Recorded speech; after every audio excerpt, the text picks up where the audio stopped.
Uttara milestone স্কুলে যুদ্ধ বিমান বিধ্বস্তের মর্মান্তিক ঘটনায় এখন পর্যন্ত ৩২ জনের মৃত্যু হয়েছে। এর মধ্যে ২৯ জনের শিশু। নতুন করে গতকাল দিনগত রাত ১২টা ১৫ শিশু নাফির মৃত্যু হয়। জাতীয় বার্ন ইনস্টিটিউটের আইসিইউতে চিকিৎসাধীন ছিল সে। আহত ১৬৫ জনের মধ্যে বিভিন্ন হাসপাতালে চিকিৎসাধীন রয়েছেন ৬৮ জন। জাতীয় বার্ন ইনস্টিটিউটে ভর্তি ৪১ জনের মধ্যে আইসিইউতে ৭ জন। দগ্ধদের মধ্যে বেশ কয়েকজনের অবস্থা আশঙ্কাজনক বলে জানান চিকিৎসকরা। উন্নত চিকিৎসার জন্য সিঙ্গাপুর থেকে বিশেষজ্ঞ চিকিৎসক দল ঢাকা এসে পৌঁছেছে। এদিকে ঢাকার সিএমএইচ হাসপাতালে শনাক্ত করতে ৬ মরদেহের ডিএনএ নমুনা সংগ্রহ করা হয়েছে। আর নিখোঁজদের পরিবারের সদস্যদের মালিবাগ সিআইডি ল্যাবরেটরিতে ডিএনএ নমুনা টেস্ট দেওয়ার অনুরোধ করেছে মন্ত্রণালয়।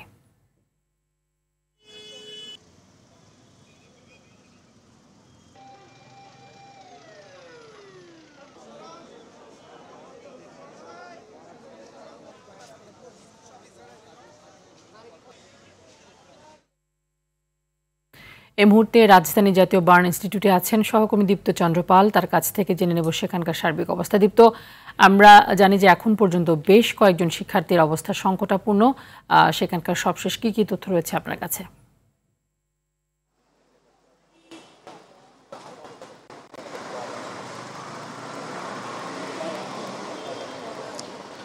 তানি, আপনি যেমনটি বলছিলেন যে এখানে প্রায় ৭ জন শিশু কিন্তু আইসিইউতে রয়েছে এবং তাদের অবস্থা আশঙ্কাজনক, এমনটি কিন্তু জানিয়েছেন এখানকার চিকিৎসকরা। পাশাপাশি আমি যদি একটু বলি, উন্নত চিকিৎসার জন্য যে একটি প্রতিনিধি দল সিঙ্গাপুর থেকে গতকাল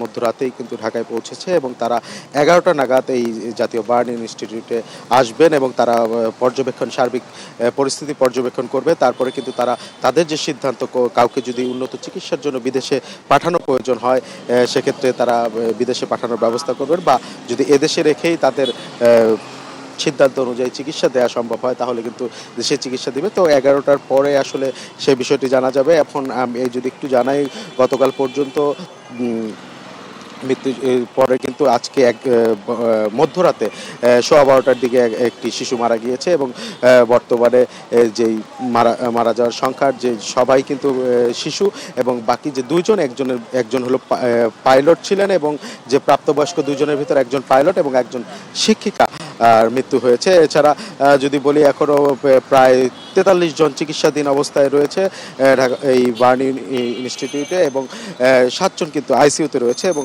তাদের অবস্থা আশঙ্কাজনক। কিছুক্ষণ পরে একটি সংবাদ সম্মেলন করা হবে। চিকিৎসক কতজন ভর্তি আছে, কতজন আসলে সংকটাপন্ন অবস্থায় রয়েছে, কতজন সংকট মুক্ত হয়ে বাসায় ফিরে গিয়েছেন বা চিকিৎসা নিচ্ছেন, সেই বিষয়গুলো কিন্তু কিছুক্ষণ পরে সংবাদ সম্মেলনের মাধ্যমে আসলে জানানো হবে। তখন কিন্তু আসলে বিস্তারিত বা আরও যে আপডেট তথ্য সেটি কিন্তু দেওয়া যাবে। তো এখন পর্যন্ত এই বার্ন ইউনিটে ৩২ জন মারা গিয়েছেন, যাদের ভিতরে সবাই শিশু এবং ২ জন প্রাপ্তবয়স্ক, যার ভিতরে একজন পাইলট এবং একজন শিক্ষিকা।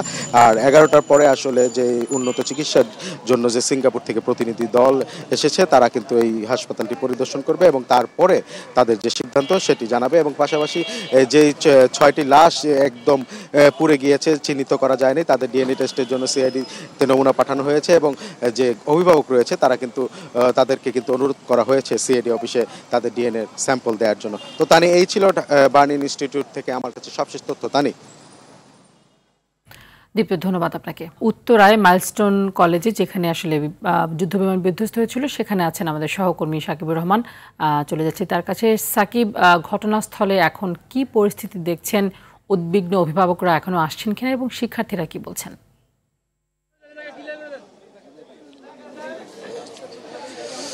তানি, আজকে কিন্তু এই যে স্কুলের গেট যেটি রয়েছে সেটি একেবারে বন্ধ করে রাখা হয়েছে, কারোকেই ভিতরে প্রবেশ করতে দেয়া হচ্ছে না। এখানে অনেক উৎসুক জনতা রয়েছে, পাশাপাশি স্কুলের যে সকল শিক্ষকরা রয়েছেন তারা কিন্তু আসছেন এবং ভিতরে যাচ্ছেন।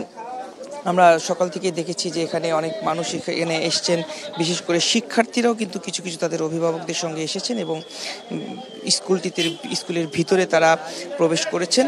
তবে এখানে গণমাধ্যম কর্মী সহ বাইরের কাউকে ভিতরে ঢুকতে দেয়া হচ্ছে না, পুরো গেটটি লাগিয়ে রাখা হয়েছে এবং জনসাধারণের প্রবেশাধিকার একেবারেই বন্ধ করে রাখা হয়েছে, গণমাধ্যমের প্রবেশও কিন্তু বন্ধ রাখা হয়েছে। আপনি ঠিক ক্যামেরা একটু দেখানোর চেষ্টা করছি যে আসলে সব ধরনের বন্ধ করার বন্ধ করে রাখা হয়েছে এবং আমরা যতটুকু জানতে পারছি যে আগামীকাল থেকে হয়তো স্কুলের যে কার্যক্রম সেটি শুরু হতে পারে। বিদ্যালয়ের যে সকল শিক্ষকরা রয়েছেন তারা আসলে এই বিষয়গুলো নিয়ে তারা সিদ্ধান্ত নেবেন এবং সিদ্ধান্ত নেয়ার পরে হয়তোবা একটি ঘোষণা আসতে পারে যে আসলে কালকে থেকে ক্লাস শুরু হবে কিনা সেই বিষয়ের উপর। এখানে কিন্তু শিক্ষার্থীদের অনেকগুলো দাবি ছিল, আসলে সেই দাবিগুলো কিন্তু তারা জানিয়েছিলেন যে তাদের যে 6টি দাবি সেগুলো নিয়ে আজকে কিন্তু উপদেষ্টাদের সঙ্গে তাদের বৈঠকের একটি কথা রয়েছে এবং পাশাপাশি তারা যে সকল দাবিগুলো করেছেন যে এই স্কুলের এখানে আসলে নো ফ্লাই জোন হিসেবে ঘোষণা করতে হবে এবং যে মৃতের সংখ্যা যেটি রয়েছে সেটি পূর্ণাঙ্গভাবে তালিকা প্রকাশ করার দাবি রয়েছে। সব মিলিয়ে বলা চলে যে আসলে এখানে এখন উৎসুক জনতারই কিছুটা ভিড় রয়েছে, তবে ভিতরে কাউকে প্রবেশ করতে দেওয়া হচ্ছে না। তানি,